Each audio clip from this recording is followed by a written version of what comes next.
आज हम क्लास 10 का मैथ्स का क्वाड्रेटिक इक्वेशन चैप्टर 4 करेंगे। ठीक है, क्वाड्रेटिक इक्वेशन का स्टैंडर्ड फॉर्म।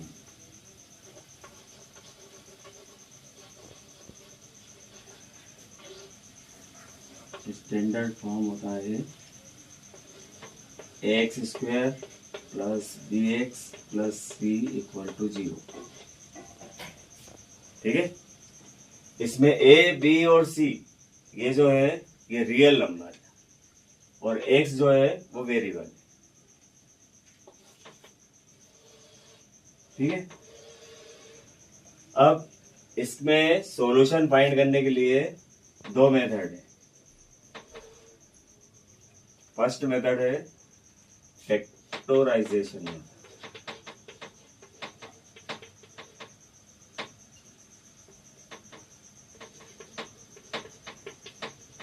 एक तो मेथड ये है और सेकेंड मेथड है फार्मूला मेथड।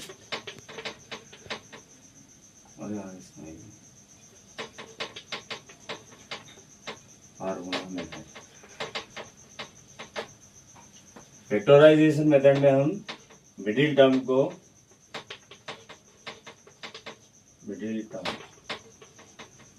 क्या करते हैं, स्प्लिट करते हैं। और फार्मूला मेथड में एक फार्मूला होता है x equal to minus B plus minus root B square minus 4ac।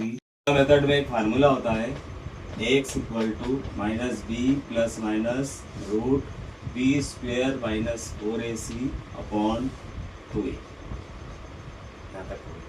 First root हमें पॉजिटिव साइन लेने पर बनेगा, तो x equal to minus B plus root B square minus 4ac upon 2a। जब हम पॉजिटिव साइन लेंगे तो first root प्राप्त होगा जिसको हम बोलेंगे अल्फा, एंड सेकेंड रूट जो है उसको बोलेंगे बीटा, जो कि नेगेटिव साइन लेने पर मिलेगा minus b minus root B square minus 4ac upon 2a। अब इन दोनों रूटों के बारे में रिलेशन जो रहेगा वो फर्स्ट रिलेशन देता है इसका सम, इन दोनों का अल्फा एंड बीटा का। तो सम ऑफ रूट्स होता है, सम ऑफ रूट्स ये होता है alpha plus beta equal to, अब कैसे मिलेगा कि स्टार्टिंग के जो b लिखा हुआ है और नीचे a लिखा हुआ है उससे मिलेगा अपने को minus B upon A.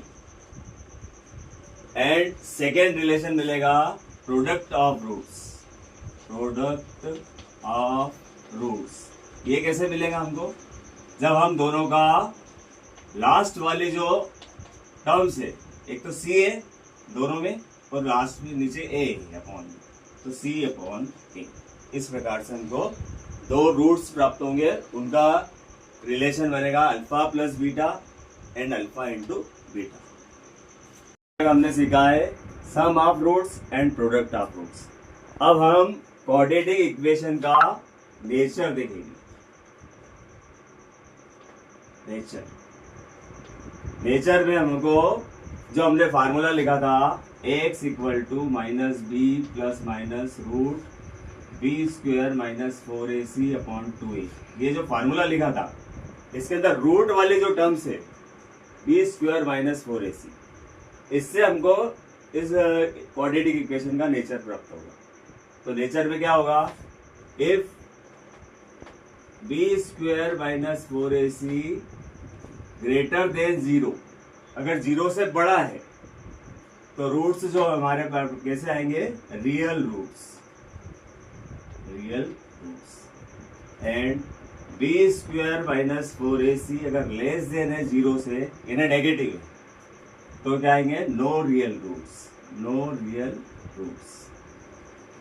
And B square equal to 4ac आ जाए तो इसमें आएगा रूट्स आर इक्वल। कैसे रूट्स हो गए, इक्वल रूट्स हो गए। ये 3 है। अब इससे बी स्क्वायर माइनस 4ac को बोलते हैं अपन डी, डिस्क्रिमिनेंट, डिस्क्रिमिनेंट। डिस्क्रिमिनेंट का फार्मूला होता है D equal to b square minus 4ac। ये ना सबसे पहले हम डी फाइंड करेंगे डिस्क्रिमिनेंट।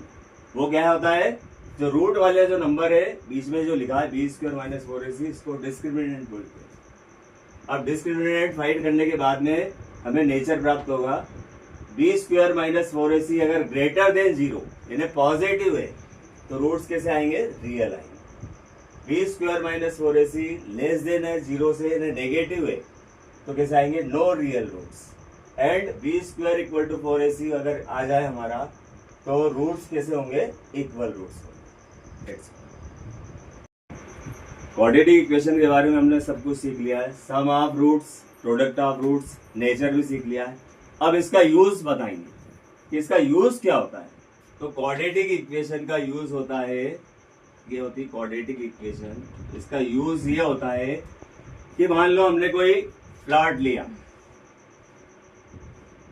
ये प्लॉट लिया और प्लॉट लेने के बाद यदि हमारा 306 मीटर स्क्वायर का हमने प्लॉट लिया। अब इस प्लॉट में हमारे को चारों ओर जो है फिनिशिंग कराना है तो हमको काय की जरूरत पड़ेगी, लेंथ की और ब्रीथ।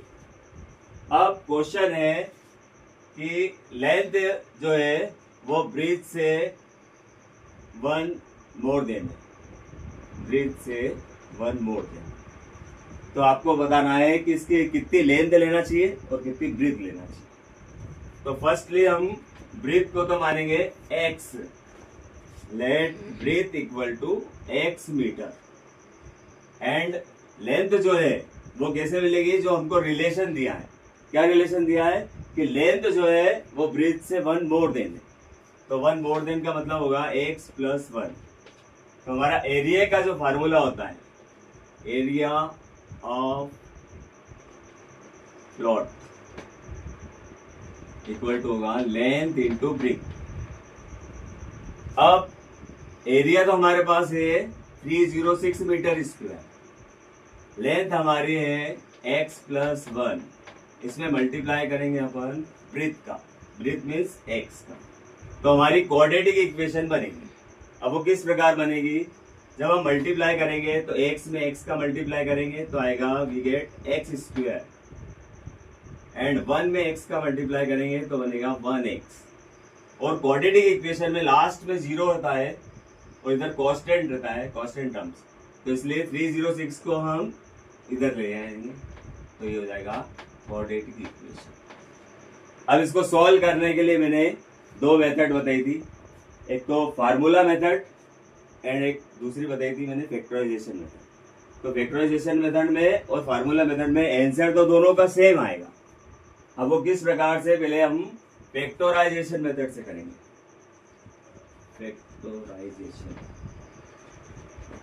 Factorisation method. तो फैक्टराइजेशन मेथड में हम करते हैं मिडिल टर्म को स्पीड करते हैं। तो मिडिल टर्म को स्पीड करने के लिए हम सबसे पहले इसके मिडिल टर्म में के 2 पार्ट करेंगे। वो किस प्रकार करेंगे, सबसे पहले फर्स्ट एंड लास्ट टर्म का तो मल्टीप्लाई करेंगे। तो 1 में यदि हम 306 का मल्टीप्लाई करेंगे तो कितना आएगा, वी गेट 306। अब हम इसके ऐसे 2 पार्ट करेंगे जिसको प्लस करें या माइनस करें तो 1 आना चाहिए। तो अब इसके 2 पार्ट करें हमने, 18 से करा 17 टाइम्स। अब 18 से 17 टाइम्स हमने करा तो ये डायरेक्ट आपको 18 याद नहीं देगा। उसके लिए आप क्या करोगे कि सबसे पहले इसके फैक्टर करोगे, 3 1 0 2, 3 1 जा 3 0 एंड 6। फिर 3 से करेंगे, 3 3 जा 9, 3 4 जा 12। अब फिर 2 से करेंगे तो ये 17 आएगा, एंड फिर 17 से करेंगे तो 1। तो हमको ऐसे 2 पार्ट लेना है। तो अब इसमें से 2 पार्ट ऐसे लेंगे हम कि इनको प्लस या माइनस करें तो 1 आना चाहिए।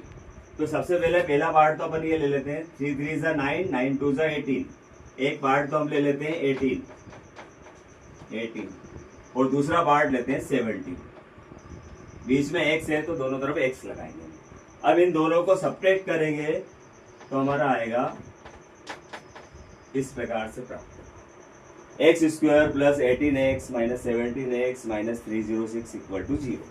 अब हम कॉमन लेंगे तो कॉमन किस प्रकार लेंगे, इधर से x कॉमन लेंगे तो अंदर आएगा x प्लस 18 एंड इधर से माइनस का 17 कॉमन लेंगे तो x माइनस तो हमने कॉमन ले लिया तो यहाँ पर प्लस का ही आएगा। अब यदि 17 कॉमन ले लिया तो ये बचा हुआ कौन सा है, 3 3 जा 9, 9 2 जा 18, तो यहाँ पर क्या बचेगा 18। ठीक है, अभी तक हमने 2 टर्म्स इन्हें 2 टर्म्स में से कॉमन लिया है। अब हम पूरे जो क्वेश्चन है हमारा ये पूरा की पूरा उसमें से कॉमन लेंगे। तो किस प्रकार कॉमन लेंगे, x प्लस 18 दोनों में आ रहा है तो हम x प्लस 18 कॉमन लेंगे तो अंदर बचेगा x माइनस 17 इक्वल टू 0। पहले दो में से कॉमन लिया था, अब हम पूरे में से कॉमन लेंगे तो जो इक्वल है उसको एक बार लिखेंगे, उसके बाद में जो बाहर की साइड में जो लिखे हुए दोनों x और माइनस 17 को भी एक ब्रैकेट में बंद करते हैं। पहले ये दोनों ब्रैकेट में बंद थे, उसके बाद में बाहर वाले भी क्या हो जाएंगे, ब्रैकेट में बंद हो जाएंगे। अब इस प्रकार हमारे को 2 सॉल्यूशन प्राप्त होंगे, x प्लस 18 equal to 0 and x minus 17 equal to 0। तो x इक्वल टू आएगा माइनस का 18। लेंथ और ब्रेथ जो होती है वो कभी भी नेगेटिव नहीं होती, तो हम लिख देंगे it is not possible, it is not possible and x equal to minus का 17 है, उधर जाएगा तो क्या हो जाएगा प्लस का 7। इस प्रकार से हमारे को ब्रेथ तो आ गई हमारी 17 मीटर, ब्रेथ आ गई, breadth equal to 17 metre and length जो रहेगी, लेंथ वो एक ज्यादा थी इससे, 1 मोर देन बोला था, तो 17 प्लस 1 इक्वल टू 18 मीटर। तो इस प्रकार से हम 17 मीटर तो लेंथ लेंगे एंड 18 मीटर तो लेंथ रहेगी उसकी प्लॉट की और 17 मीटर जो है वो ब्रेथ। इस प्रकार से हम जब वायरिंग करेंगे तो पूरा वायरिंग हो जाएगा। हमने फैक्टराइजेशन मेथड से 2 रिजल्ट निकाले, लेंथ और ब्रेथ। जो हमारी आएगी लेंथ आई थी 18 मीटर एंड ब्रेथ आई थी 17 मीटर। इस प्रकार से हम इसी क्वेश्चन को फार्मूला मेथड से करेंगे। तो फार्मूला मेथड में सबसे पहले हम फार्मूला लिखेंगे x equal to minus B plus minus root B square minus 4ac upon 2। अब बिल्कुल सेम आंसर आना चाहिए जो कि इधर आया है लेंथ और ब्रेथ का। तो यहां पर भी हैव a इक्वल टू कितना है 1, you know that, b equal to ये भी क्या है 1 and c equal to value है अपने पास माइनस का 306। अब ये तीनों वैल्यू को जब हम इसमें रखेंगे तो फार्मूला मेथड से ये होता है कि आपको स्क्वायर रूट सबके आना चाहिए। तो स्क्वायर रूट के लिए अपन सीखेंगे बाद में। सबसे पहले तो हम इसको तीनों वैल्यू को हम कहाँ पर रखेंगे, फार्मूले में। तो माइनस b की वैल्यू को हमेशा ब्रैकेट में रखना है, तो b की वैल्यू है हमारी 1, ताकि कभी कभी क्या होता है कि यहाँ पर भी माइनस आ जाता है, प्लस माइनस b का स्क्वायर यानी 1 का स्क्वायर। जितनी वैल्यू रखेंगे हम उसको ब्रैकेट में ही रखना। 4 a की वैल्यू है हमारे पास 1 एंड c की वैल्यू भी कितनी है माइनस 306। इस प्रकार से हमने ये वैल्यू रखने के बाद ब्रैकेट बंद करना है और नीचे 2a।